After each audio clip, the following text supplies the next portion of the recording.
سب سے اول ذکر جو ہے آپ نے دیکھا ہوگا کہ اس شخص پیغام ٹی وی پر بھی آیا اور اس نے اپنا ایک ادارہ قائم کیا IRF کے نام سے. میں اس کا تھوڑا سا آپ کی خدمت میں تعارف کرا دوں.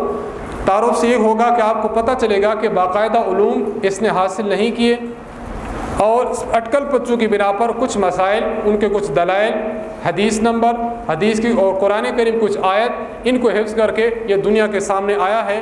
آج کی اس نشست میں ہم دیکھیں گے کہ اس شخص کی اہلیت کتنی ہے اور اس کی قابلیت کتنی ہے. 1965 میں پیدا ہونے والا ڈاکٹر ذاکر نائک کا نام ڈاکٹر عبدالکریم نائک ہے. والد صاحب اس کے دکاندار تھے اور اس نے ابتدائی جو تعلیم حاصل کی وہ سکول اور کالجز کی تعلیم ہے. اس کی تعلیم کسی مذہبی اور کسی اسلامی ادارہ سے نہیں ہے، مدرسہ کسی سے فاضل نہیں ہے. محض ان علوم کو جو ہم دنیاوی علوم سے تعبیر کرتے ہیں، فنون سے تعبیر کرتے ہیں، اس شخص نے فنون کو لیا، ان میں کمال حاصل کیا. کچھ عرصہ اس نے ڈاکٹری کی. اس کے بعد اس نے دیکھا کہ انسانی جسم پر ڈاکٹری نہیں کرنی، اس کی چیڑ پھاڑ میں نے نہیں کرنی. اب چیڑ پھاڑ کے لیے اس کو ایک اور چیز چاہیے. اس نے دین اسلام کو پکڑا اور اس کی چیڑ پھاڑ شروع کر دی ہے. یہ بات میں ایسے نہیں کہہ رہا، میں انشاءاللہ جب گفتگو کروں گا آپ کی خدمت میں تو آپ کو اندازہ ہوگا کہ واقعی اس شخص کی جو بکلام خود اس شخص کی جو تحقیق ہے اس سے اسلام کو کتنا نقصان پہنچا ہے. اس شخص نے میٹرک عیسائیوں کے سکول سے کی. FSc اس نے کرشن چندر چلے رام کالج بمبئی ہندوؤں کے سکول سے حاصل کی. یونیورسٹی آف بمبئی میں MBBS کیا. باقاعدہ طور پر عالم نہ بنا. IRF کے نام سے اس کا ادارہ، اسلامک ریسرچ فاؤنڈیشن کے نام سے اس کا یہ صدر بنا. احمد دیدات ایک شخصیت گزری ہے، اس نے اس کو دیدات پلس کا نام دیا. اس سے اس نے سمجھا کہ میں بہت بڑا اسکالر اور بہت بڑا مناظر ہوں. بہت بڑا مجمع اس کو سننے کے لیے آیا. اب اس کے مجمع کی جو بنیادی چیز جو اس کو نے اپنے مجمع کو کھینچا ہے وہ آپ کی خدمت میں عرض کروں تاکہ جب بنیاد ٹوٹے گی تو اس پر عمارت بننے والی بھی ٹوٹ جائے گی. عموماً لوگ اس کو 3 وجوہات سے چاہتے ہیں. پہلی وجہ یہ ہے کہ یہ شخص بہت بڑی سکرین پر آیا ہے.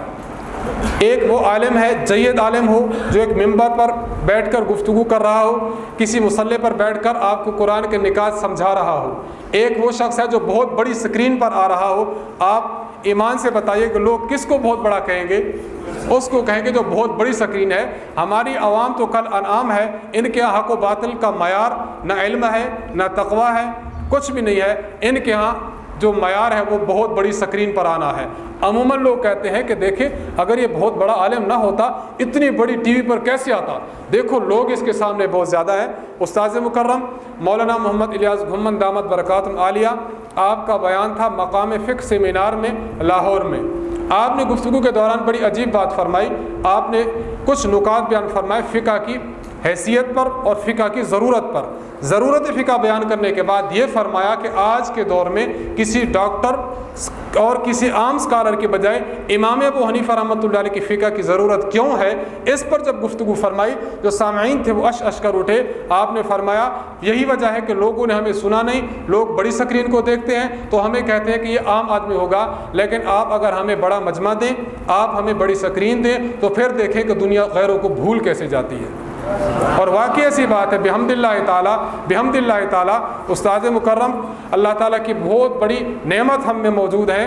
میں اور آپ کی خدمت میں عرض رساں ہوں کہ ہم یہ دیکھیں کہ اگر اسلامی ٹاپکس پر کوئی بھی ایسا موضوع ہو، کوئی ایسا ٹاپک ہو، استاد مکرم کی خدمت میں آپ پیش کریں. ایسے نکات اٹھائیں گے کہ ہماری عقل اور ہماری دانش دنگ رہ جاتی ہے. آپ حضرات نے صبح ہی سنا سورۃ یوسف کا ایسا نقطہ بیان فرمایا کہ پہلے آپ کے وہم و گمان میں بھی نہیں تھا کہ ایسا بھی ہوتا ہے. تو ہمارے علماء بھی موجود ہیں، جید علماء ہیں، لیکن لوگوں نے ان کو چونکہ بڑی سکرین پر سنا ہے اس لیے سمجھتے ہیں کہ بڑا عالم ہے. تو پہلی بنیاد ہی غلط ہے کہ بڑی سکرین پر آنا بہت بڑا ہونے کی دلیل ہے.